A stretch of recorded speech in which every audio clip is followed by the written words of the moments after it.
morning, everyone. What's going on? How you doing today?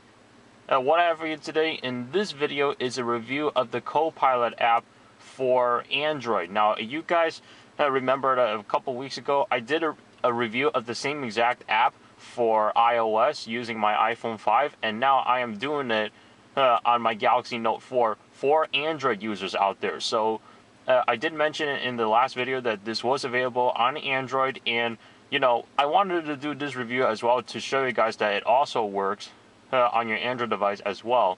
And not only that, there's a twist to this review.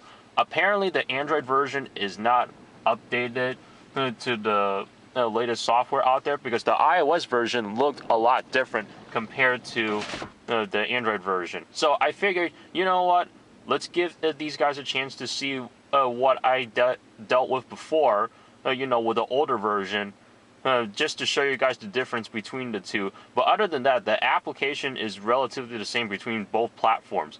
Now, if you guys are not aware of what this app is, it's an offline GPS application where you get turn-by-turn navigation without having to have an internet connection.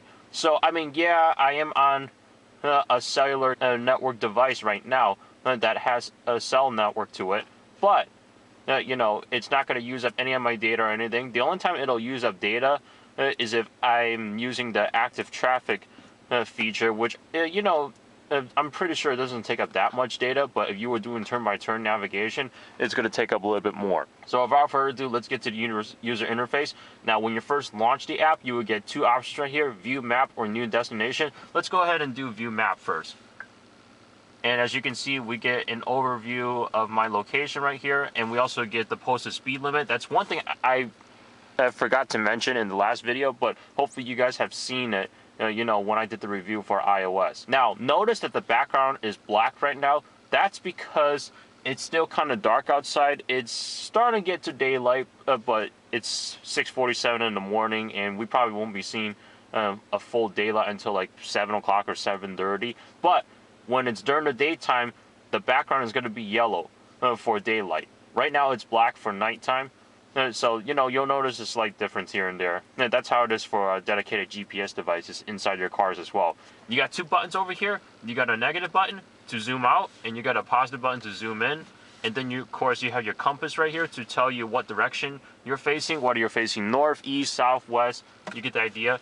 And you also have a speedometer right here, which tells you the exact speed you're going. And you can actually disable those if you wanted to. But as you can see, you can pan around as well.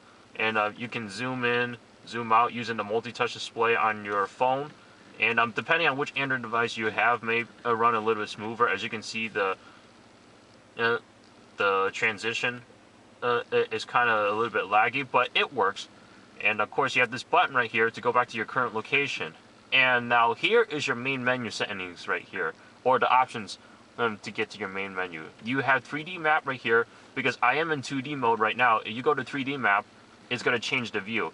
I normally keep it at 2D because I want to see all the streets above me instead of on an angle. But that's just my personal preference, but it depends on your personal preference as well. So let me hit this one right here. And of course, you can hit find points of interest, so you wanted to find like restaurants, hotels, gas stations, or maybe grocery stores, things like that. You got more categories over here, airport and transportation. So you got a pretty good list right here. And hit the arrow right here. And you can also check out the reviews through Yelp as well, or Google it, or look it up on Wikipedia. So you can search for a location and then get the reviews through Yelp. And or you can hit search all. And you can change the location over here if you wanted to. You could do nearby or in a different city. And other than that, it's pretty much self-explanatory. I love this app when I used it before, because, I didn't have the money at the time to go spend on a actual GPS unit. Plus, at the time, I didn't have a phone on me. Now that I have a phone on me, well, this still helps me out as well. I use it once in a while sometimes if I'm going to a brand new location where I'm not aware of the area. But, nowadays I don't use it very often like I did before, because I knew where I was going, and all the places that I've gone to, I've gotten familiar with the routes. So that's why I haven't used this very often. Alrighty. And now I hit the speed limit sign right there because you can actually alter the settings as well. And you can also do this in the main menu as well. You don't have to wait for the posted speed limit to pop up on the navigation and check out these settings right here. What this is these are warning settings that you can configure. So if you wanted to show the warning, like let's say if you were speeding or something, you can have it set to 10 miles per hour or 5 miles per hour. For those of you guys that are don't want to get tickets by the cops, and you can actually receive an audible warning as well if you're speeding. So you know what? I'm actually going to check that off right now. For those of you guys that want to play it safe and be sorry, that works too. My places right here, these are your favorites pretty much. So your home address, your work address, you get the idea. Walk. You can actually change how you want to be navigated. Alright, and then like when you're in the walking section, you know, it's gonna change the icon. So right now I'm in walking mode right now, and I can go back to drive. Alright, and then I got a couple settings right here. If I wanted the quickest route or if I want to use tolls, you get the idea. Now I'm back in driving mode. It put me into 3D mode. I'm going to go to 2D. And of course you got other options right here like hide speed and all that. And you can also hide the compass as well. So let's go into the main menu right here. And of course you got a few different options right here. So you can actually enter in an address manually if you wanted to. And you know, in this case, it'll have me go through the process, enter the zip code, address, house number, you know, basically like your dedicated GPS device or another GPS application. And of course, my places were my favorites, points of interest. Now, contact. If you have contact saved with addresses programmed into that particular contact, you can actually set the GPS to route to your contact as well. And then, of course, you got browse map right here, which is nothing special. I mean, you just do a quick browse if you wanted to, if you didn't want to zoom out or be zoomed in so much. Coordinates, you can change this around to however you want to measure it. This button right here, vehicle routing profiles, plan or edit, active traffic map. I mean, there wasn't really much to it. Let's go to vehicle routing profiles right here. And you can actually change how you want to be navigated as well. If you were driving an RV, a motorcycle, or a bicycle, you can actually edit this as well. And the app crashed on me. Wasn't expecting that, but it was probably a fluke or something. So let me go back into the main menu right here.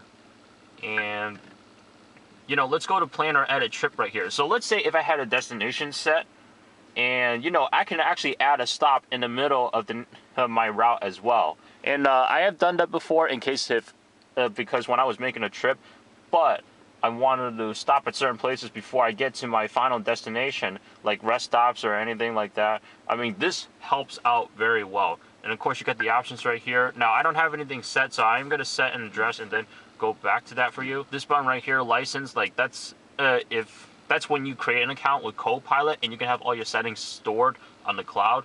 And then when you go from one device to another, it'll be saved. You have your settings button right here, map guide, map display. You know, you can basically change these around on how you want to use your maps. And of course, here's the speed limit feature that I was talking about before. So, I mean, you can show the warning if you were going like 10 miles or 15 miles, you know. That's what I showed you guys before. And of course, you have you know, basic personalization options as well. And you can restore everything back to the factory defaults for any particular reason. Now, these are the features right here, except for parking, I believe, where you would have to have a subscription unless they give you a trial version. I didn't use it very often because, I mean, I don't have to check the weather through this app. I got separate applications for that. Parking, let's say if you're in an environment where you got too many cars and you can't remember where you're going to park. You use this button right here to program where you park your car, and then when you get out of the building that you were just in and you're looking for your car, boom, open this app and you can basically find where you parked your car. And you can save your current location as well as a favorite. You get the idea. So what I'm going to do right now is actually start a route right here, and we're going to do it from my recent.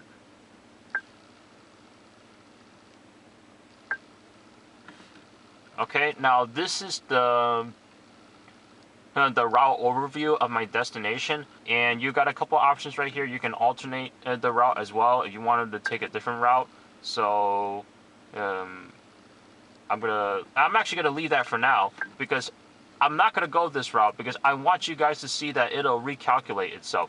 Now this button right here is a route demo, so if you wanted to see an overview of how you're going to be navigated before you start your navigation, this is a really neat feature right here.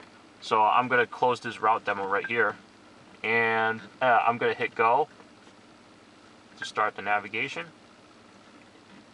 And I'm going to go back into that main menu right there to plan or edit trip. So I can actually add a stop if I wanted to in between my route right here. So that's what I was talking about before. I mean, if I hit add stop right here, and I can enter in the addresses again, like if I wanted to enter a gas station or something to go fill up my car before I get there. So you guys get the idea, but I'm not going to do that today, because what I want to show you is how this app works.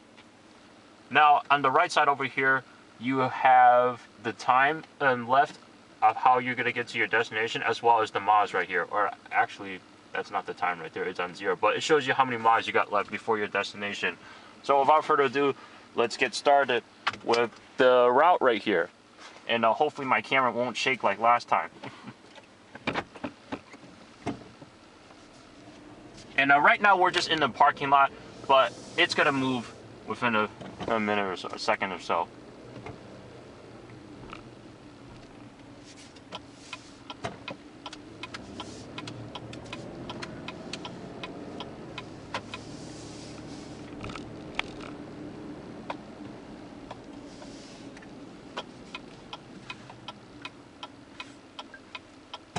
Okay, and without further ado, let's get on the road.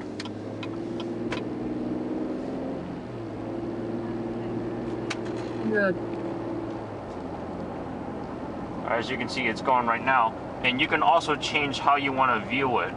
So, I mean, it's doing on an angle right now, but I wanted to go straight. Although it's not doing it for me right now.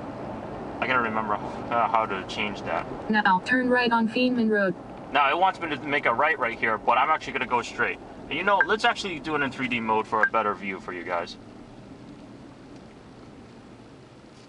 And for the time it takes for it to recalculate, it'd probably take like maybe about 3 to 5 seconds. So it's not fairly long. And I'd say, like, if it's a lot longer than that, then there's an issue with the application. But I mean, I did notice a few bugs here and there when I used to use it. Like in my last video, actually, let me show you that it's recalculating right now. I'm actually going straight. 1 mile ahead, turn left on ramp to I-84 East.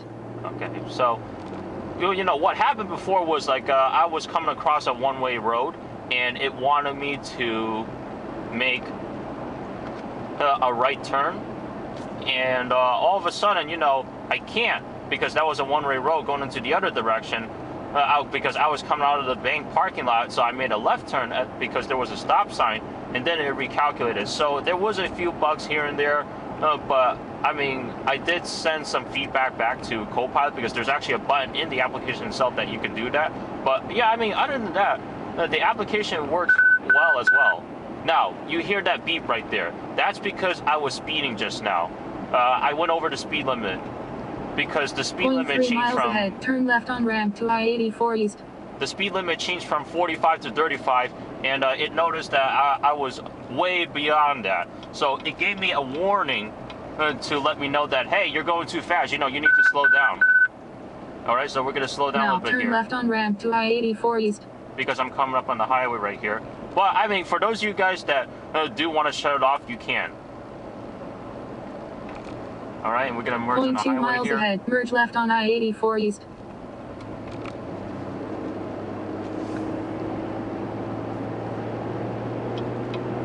All right, and when you're on the highway, the route is going to be in red. If you were driving like in the city or something, ahead, take exit 39 to Connecticut 9 South. It's not going to be red.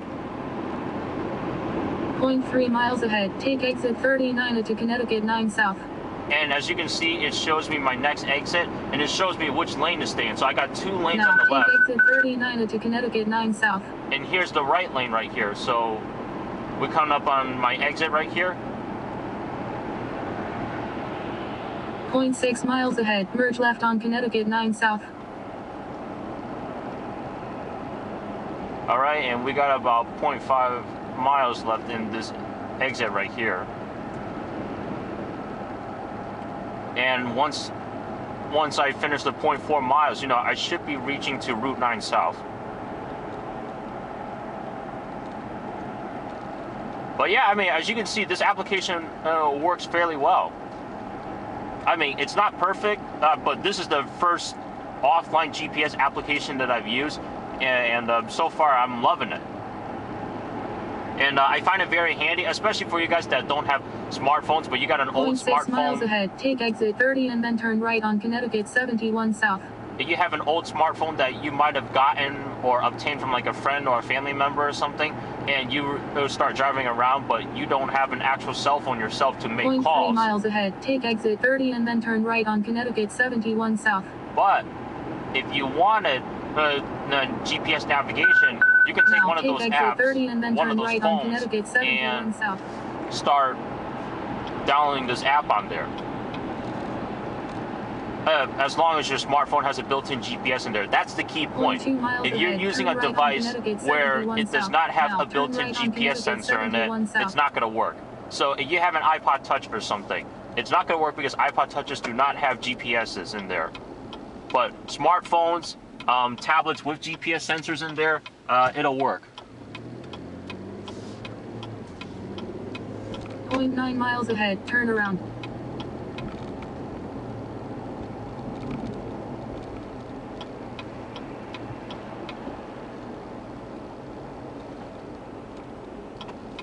Alright, so this is my destination right here, although I don't understand why it showed me that route over there. 500 feet ahead, turn around.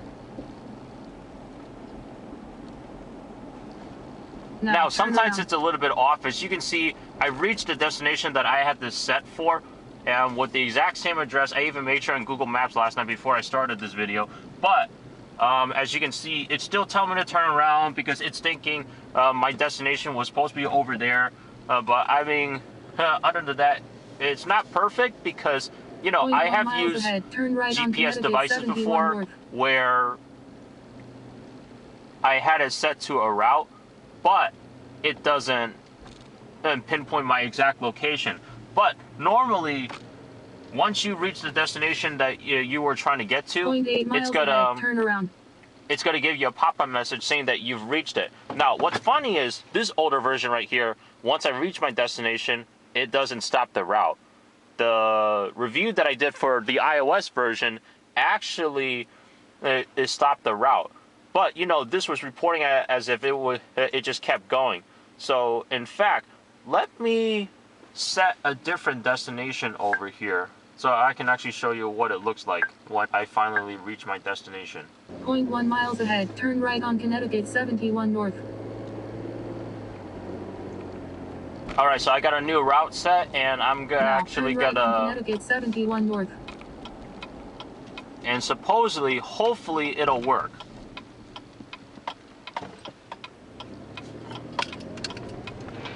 But this was a fluke. But then again, this happens on like every GPS device or application you use out there. Sometimes it will actually be further than where you're actually supposed to go.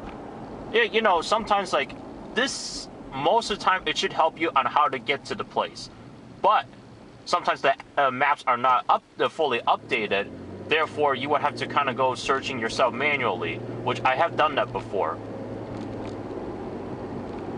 Alright, so we're going straight right here. Just going to another store. And one thing, I want to note too is like as you're driving by, you have points of interest icons on the map right there. So as you can see, I see a gas station icon over there, and there are other icons as well. But it looks like it only shows it if you were or stopping or something, because it doesn't want you to get distracted off of the road right here. So we're coming up on a red light right here, and it might be coming back up. unless it doesn't show anything because there's nothing around. So as you can see, I made a stop right here, a complete stop at the red light right here, and all my icons pop up right here. So I got restaurants, and of course I'm next to a local McDonald's right here. It's connecting me to AT&T Wi-Fi, AT&T phone, so it does that automatically. But other than that, you know, this application is have some safety features as well. So for instance, the audible speed warning that I showed you guys, you know, points of interest, but only shown when you come to a complete stop. If you don't come to a complete stop, that's it. You know, you're not gonna be able to see what you're doing out there, or to see what you're passing by out there. So we're coming up on another store right here.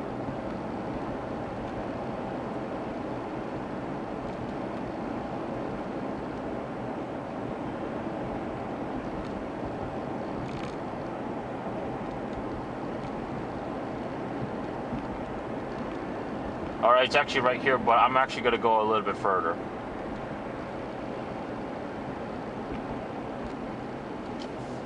And we'll make a right here. Best Buy. As you can see, I mean, it's going to give this pop-up message right here. And not only that, it'll display the address. Now, as you can see, I'm at my destination, but it resumed the route anyway. This was a problem with this version right here, but the iOS version that was fully updated has finally fixed that right now. So, I mean, that is something to be aware about. So, every time, like, if you wanted to set a new destination, or if you want your route guidance to stop, you have to completely shut it off manually. So that's what I'm going to do right now. But if you want to do that, you just hit this button right here, clear destination, and end navigation right there, and that's it. Done deal. So overall, I really do love this app. I mean, it's not perfect, but not every application or GPS device is perfect out there. You know, now GPS devices are getting better because not only are they being a lot smarter and that they connect to Wi-Fi, but you know, some of them actually have dash cams or little cameras on the back of them, because that also acts as a dash cam, which that's one feature that I really do like, because you want to be able to record on the road out there. And there are actually certain applications in the Google Play Store and the iOS App Store where you can actually record while you're driving at the same time. So, I mean, that's a pretty neat feature right there, and I'm very impressed with this application. I definitely recommend you guys give it a download. I did pay for this application, but I downloaded the whole maps for the whole region of North America. I even got Puerto Rico on there and Hawaii. But if you wanted Europe or something, that's going to be an additional charge. In fact, I was looking at this last night to see what maps I had installed. So here was the license tab that I didn't show you guys before. But I mean, really, this is all for like whatever whatever maps or account settings that you had set over here. My maps right here. All right, and this is what I have right here. But you have to download these maps onto your device itself or your SD card. And of course, if this was an iPhone or an iPad, you have to download it directly into your internal memory. But as you can see, I mean, I got all of North America right here, even Canada. But, you know, let's take a look if I wanted Europe or something.